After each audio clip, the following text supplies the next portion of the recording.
হ্যাঁ। হরিয়াগাঁয় খুরসা বিক্রেতার যে কিছু সার জব্দ করছিলেন, কত বস্তা সার জব্দ করা হয়েছিল?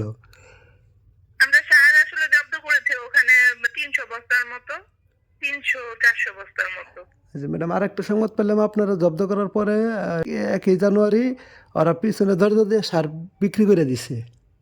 না, বিক্রি করে দিচ্ছে ব্যাপারটা এরকম না। আমরা হচ্ছে যে মোবাইল কোড করার আগে ভাবলাম যে এটা একটু নিজেরা বসে ডিলারদের সাথে বসে এটা সমাধান করা যায় কিনা, তাকে সার বিক্রি থেকে বিরত রাখা যায় কিনা। যেহেতু সে অনেক টাকা এখানে ইনভেস্ট করে ফেলছিল মানবিক দিক থেকে, বলছে যে এইবার যেটা আপনার মজুদ আছে সেটা আপনি বিক্রি করবেন, কিন্তু এরপর থেকে আর করবেন না, এবং সেটা সে লিখিত দিয়ে গেছে। মুসলেকা আমরা রেখেছি ওটা এবং তাকে শোকজ করা হয়েছে একটা, ওটার সে হচ্ছে উত্তর দিবে।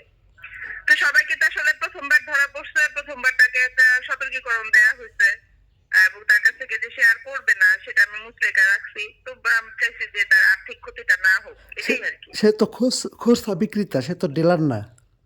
না না, সে খুচরা বিক্রেতা, তার ডিলারশিপের লাইসেন্স নেই তো।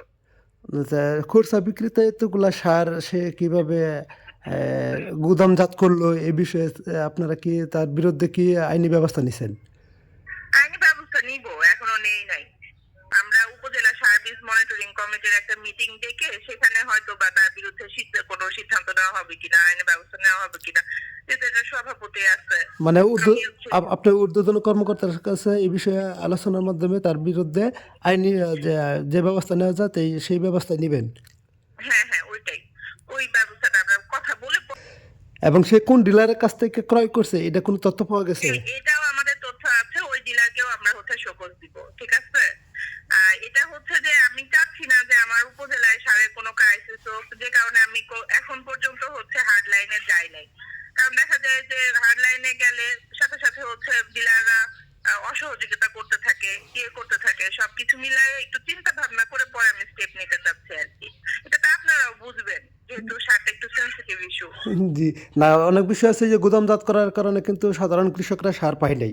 হ্যাঁ, পানা ডিলারের কাছ থেকে খুচরা বিক্রেতারা সার কিনে না গুদামজাত করে, যে আপনার উদ্যোগটা নিছেন এটা কিন্তু একটা ভালো উদ্যোগ। আমরা আইডেন্টিফাই করার ট্রাই করতেছি, মানে তাকে তো আমরা অফিসে ডেকেছিলাম। তো প্রাথমিকভাবে সে জিজ্ঞাসাবাদে সে যতটুকু বলছে ওইটুকু এভিডেন্সে আসলে কারো বিরুদ্ধে, কোনো ডিলারের বিরুদ্ধে নেওয়া যায় না। আমরা তাকে আবার রবিবার ডাকছি, যেহেতু 3 কর্মদিবসের মধ্যে তাকে একটা রিপ্লাই দিতে হবে। এই 3 দিন আমাকে ওয়েট করতে হবে। বৃহস্পতিবারে চিঠি দেওয়া হয়েছে, শুক্র শনি তো বন্ধই, জি রবিবারে হয়তো বা সে আবার আসবে।